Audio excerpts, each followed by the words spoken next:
आज हल्द्वानी में हरियाणा के मुख्यमंत्री मनोहर लाल खट्टर ने डॉक्टर जोगेंद्र पाल सिंह रौतेला की चुनावी सभा को संबोधित किया।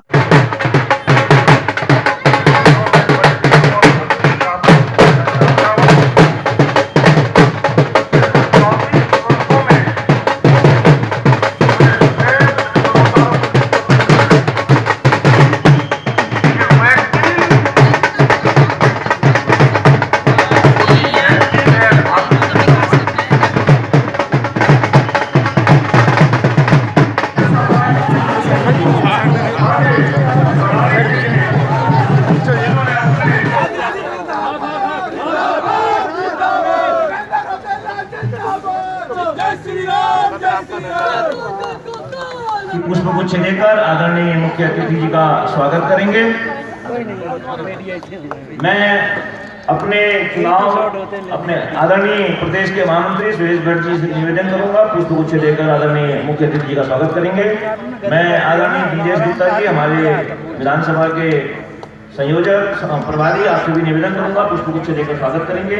श्रीमान तरुण बंसल जी, आपसे निवेदन है, मंच पर अपना स्वागत करेंगे और पुष्पगुच्छ देकर आदरणीय श्रीमान प्रकाश रावत जी पुष्पगुच्छ देकर स्वागत करेंगे। श्रीमान से पुष्पगुच्छ देकर आदरणीय मनोहर लाल खट्टर जी को सम्मानित करेंगे। मेरे भाई प्रताप जी से भी निवेदन करूंगा कि पुष्पगुच्छ देकर जो इस कार्यक्रम विधानसभा के सह संयोजक भी हैं आदरणीय प्रताप जी और को भी पगड़ी बनाकर सम्मानित करेंगे। पंकज जी इधर रुक जाओ, जरा भी रुक जाओ नीचे। हाँ धन्यवाद। लालो भाई इधर, लालो भाई सामने। सारे भाई सारे आ रहे भाई और सभी नगर मंडल की टीम के सभी लोग, बहुत सही। भारतीय जनता पार्टी युवा मोर्चा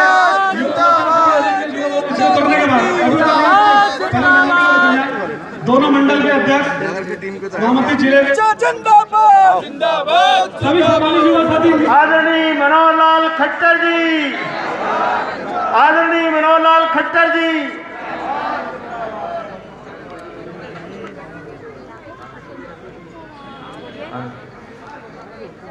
मैं श्रीमान योगेश राजौर जी अपने टीम के साथ एक बार आ जाएंगे, स्वागत कीजिए। फटाफट आइए, फटाफट।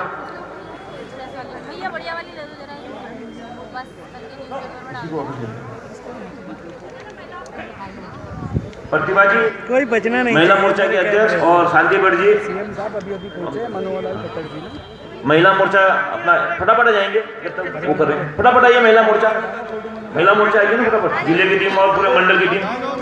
शांति भट्ट जी आप भी आइए, महिला के मोर्चा। समझदार है। चलिए दीदी चलिए, फोटो रुक जाओ यार, जल्दी क्या है। हरियाणा के हमसे आपसे निवेदन है, मंच में आकर अपना मार्गदर्शन देंगे। मैडम इधर देखना, इधर देखना। हरियाणा आदरणीय मनोहर लाल खट्टर जी जिंदाबाद। भारत माता की, भारत माता की। आज यहाँ इस मंच पर उपस्थित भारतीय जनता पार्टी हमारे नैनीताल के जिलाध्यक्ष श्री प्रदीप बिष्ट जी, प्रदेश के महामंत्री और मेरे बहुत पुराने साथी श्री सुरेश भट्ट जी, हमारे यहाँ के प्रत्याशी वर्तमान में मेयर श्री योगेंद्र पाल सिंह जी रौतेला, प्रदेश के प्रवक्ता श्री प्रकाश रावत जी, विधानसभा प्रभारी श्री बिंदेश गुप्ता जी, चुनाव संयोजक श्री तरुण बंसल जी। आज यहाँ आकर के बहुत ही प्रसन्न हूँ, क्योंकि ये एक पवित्र भूमि है, पवित्र धरा है, देवभूमि जिसको कहते हैं, देवताओं का वास जहाँ होता है। सारे देश के लोग अपनी इस पवित्र भूमि को नमन करने के लिए बार बार यहाँ आते हैं, जिनकी आस्था है, भैया हम भी खड़े, जो भारतीय संस्कृति के नाते से इस प्रदेश की पूजा करते हैं। ऐसा हमारा ये शिरोमणि प्रदेश, भारत का सिरमौर प्रदेश उत्तराखंड, मैं इस भूमि को श्रद्धापूर्वक नमन करता हूं। भाइयों बहनों, देश आजाद हुआ 1947 में, 75 साल, जिसको ये कह सकते हैं कि तीसरी पीढ़ी उसके बाद अब चल रही है। लेकिन देश की आजादी के लगभग 65 वर्ष तक इस देश के नौजवान को, इस देश के अवाम को, इस देश के नागरिकों को जो एक दिशा मिलनी चाहिए थी, एक विकास का वो खड़ा होना चाहिए था, जिसको कहना चाहिए एक व्याप चहुमुखी विकास का, वो कभी कांग्रेस सोच भी नहीं पाई। अब ये संयोगी कहें कि आजादी के बाद कांग्रेस सत्ता की लालसा में देश पर राज कर बैठी, वरना तो महात्मा गांधी ने कहा था उनको कि देश आजाद हो गया है, अब कांग्रेस को भंग कर देना चाहिए। अब देश की राजनीति में कांग्रेस का स्थान नहीं, अलग से लोकतंत्र में जैसे पार्टियां बनेंगी वैसे आएंगी, लेकिन सत्ता का एक लोभ, एक लालच उस समय के कुछ लोगों के मन में था, और उसको शुरू करके जिस प्रकार की परंपराएं डाली, कहने को हम 26 जनवरी 1950 को लोकतंत्र हो गए, गणतंत्र हो गए, संविधान हमने अंगीकार कर लिया, लेकिन राज लोगों का नहीं था, लोकतंत्र असल मायने में नहीं था, एक परिवार का वंश। ये लगातार उस समय चलना शुरू हुआ और आज तक भी कांग्रेस में वही झलक दिखती है। इसको मैं कहता हूं सन 75 तक तो, या 77 तक तो लोगों ने बर्दाश्त किया, लेकिन जो 75 से 77 का जो कार्यकाल था इमरजेंसी का, जो लोगों ने पीड़ा भूती, तब लोगों को पता लगा कि लोकतंत्र क्या होता है, और उस राज को पलटा मार दिया। पहली बार जनता को लगा कि हमारे वोट की ताकत है। उस ताकत का एहसास शायद बहुत अधिक लोगों को 1977 से पहले नहीं था, और बाद में डेमोक्रेसी का एक स्वरूप बना, कभी एक पार्टी, कभी दूसरी पार्टी, कभी ये पार्टी, कभी वो पार्टी, लेकिन बहुत पार्टियां अवसरवादी होकर के और एक दूसरे के साथ समझौता करती रही, और अवसरों का लाभ उठा करके देश को अस्थिरता के दौर में अगले कम से कम 25 साल, 20 साल ये भुगतना पड़ा। भारतीय जनता पार्टी का अगर सही मायने में 1980 में बनने के बाद अगर कोई योजनाओं में, कोई नीति में, कोई सिद्धांतों में जनता को प्रकटीकरण हुआ, तो 1996 में जब देश के प्रधानमंत्री अटल बिहारी वाजपेयी बने, 3 बार सरकार बनी, टूटी बनी, लेकिन 2000 तक वो जो 2004 तक वो जो 8 साल अटल जी के नेतृत्व में जो सरकार थी, उस समय देश को जानकारी मिलने लगी कि देश का विकास कैसा होना चाहिए। सारे देश को एक सूत्र में पिरो करके, और जो बड़ी बड़ी योजनाएं जो आज तक कभी किसी ने सोची नहीं थी, वो उस समय सोची गई। सारे देश की नदियों को जोड़ करके एक सूत्र में बांध देना चाहिए, जहां सूखा है वहां पानी पहुंचे, जहां बाढ़ आती है वहां पानी को रोक करके कैसे वहां दूसरी दिशा उसकी बदल के जरूरत के स्थानों पर पहुंचाया जाए, बड़े बड़े डैम बनाए जाएं, हर वर्षा का जो पानी है एक बूंद भी वो हमारे काम में आनी चाहिए। ये उस समय एक प्रारंभ हुई योजना। सड़कों के माध्यम से देश को कैसे एक किया जाए,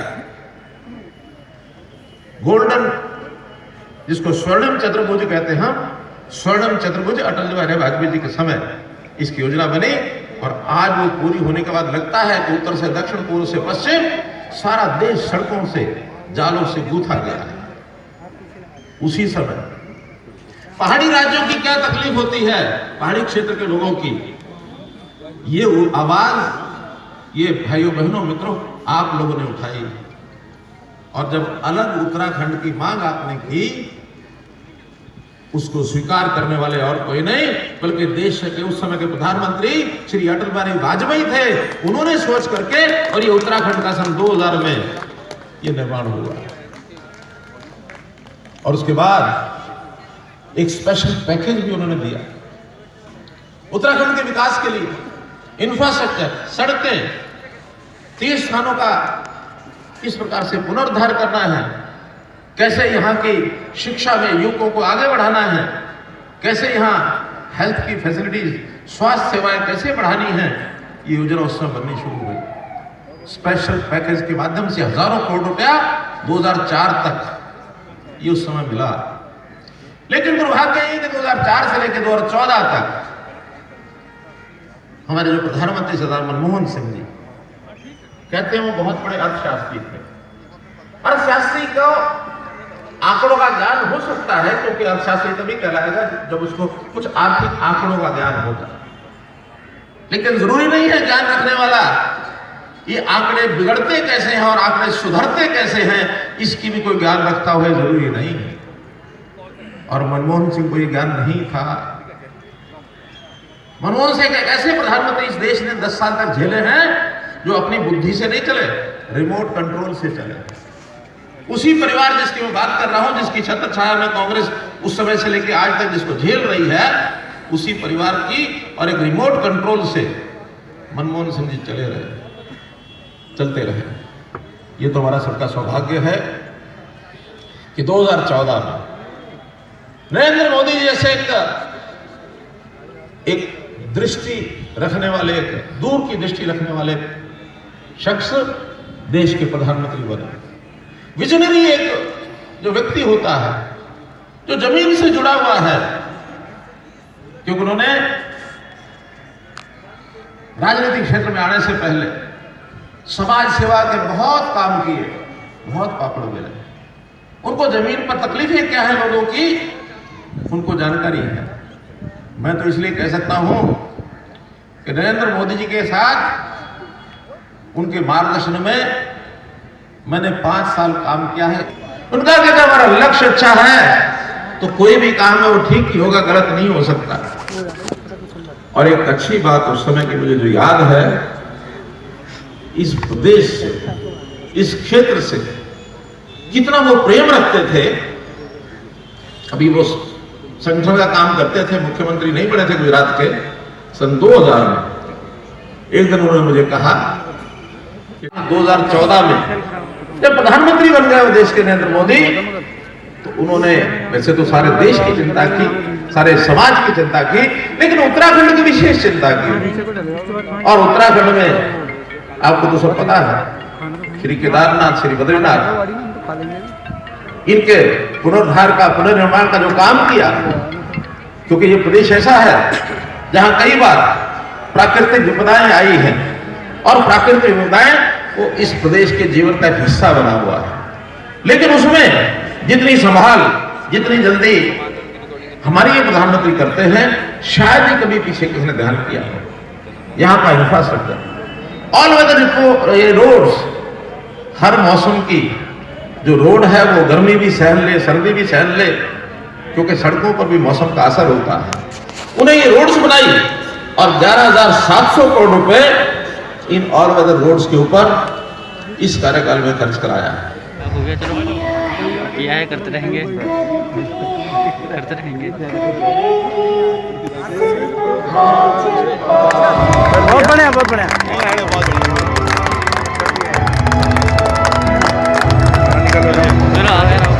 उत्तराखंड की मोदी वोटों से हम लोग जिताएं और आने वाले समय में सरकार बनाने में जो हमारा जो डॉक्टर जोगेंद्र पाल सिंह जी रौतेला, तो इनको भी आज यहाँ जो एक थीम सॉन्ग है, थीम सॉन्ग का भी लॉन्च किया जा रहा है और ये एलईडी स्क्रीन पर सभी विधानसभाओं में एक साथ ये चालू होगा और इस थीम सॉन्ग के माध्यम से ही हम प्रचार करेंगे। सभी विधानसभाओं में एक साथ आज ये अभियान शुरू किया जाता है। इस अवसर पर आपको बहुत बहुत बधाई, बहुत बहुत शुभकामनाएं।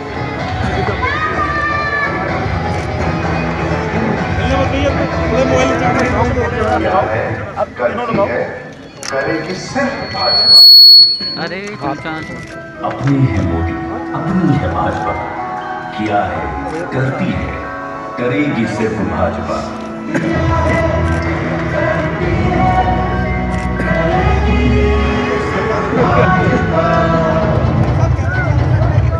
देवभूमि झूठे हाथों में जाने न देंगे, मोदी जी का विश्वास डगमगाने न देंगे।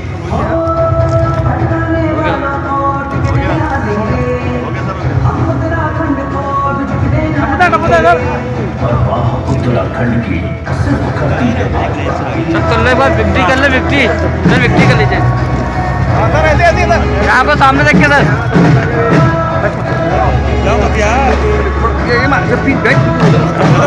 दादी मत थोड़ा हमें कोई कह रहा है पीछे जाओ, कोई कह रहा है अब मैं जाऊँ।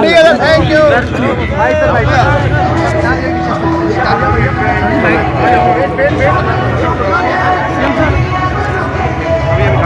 सच्ची फिक्र करती है इसके आईडी नहीं किनारे हो जाता करेगी सिर्फ भाजपा।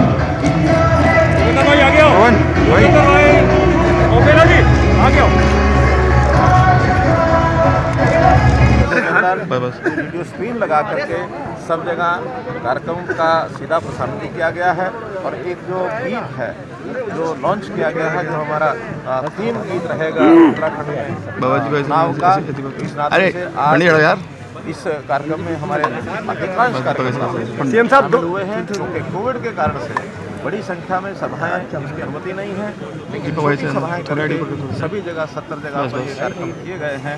आज इस शिलान्यास करने के साथ ही हमने आह्वान किया है कि सब जितने भी नागरिक हैं उत्तराखंड के, उनको भारतीय जनता पार्टी के फेवर में उनकी दिए वोट डालने के लिए वो सब प्रेरित करें। सर बजट आ रखा है, बजट किस तरह देखते हैं सर? आज बजट को किस तरह देखते हैं? बजट को मैंने बजट के बारे में अभी अपने भाषण में सारी बात कही है कि बहुत ही एक अच्छा बजट, खास करके जो गरीब परिवार हैं, जो इस प्रकार के हमारे परिवार हैं, गरीब यानी किसान हैं, गरीब हमारा मजदूर है, आवाज नहीं आ रही, व्यापारी है, छोटा उद्योगपति है, खास करके स्टार्टअप्स हैं, इनके लिए बहुत सी योजनाएं बनाई गई हैं और इंफ्रास्ट्रक्चर इस पर भी पूरा ध्यान दिया गया है।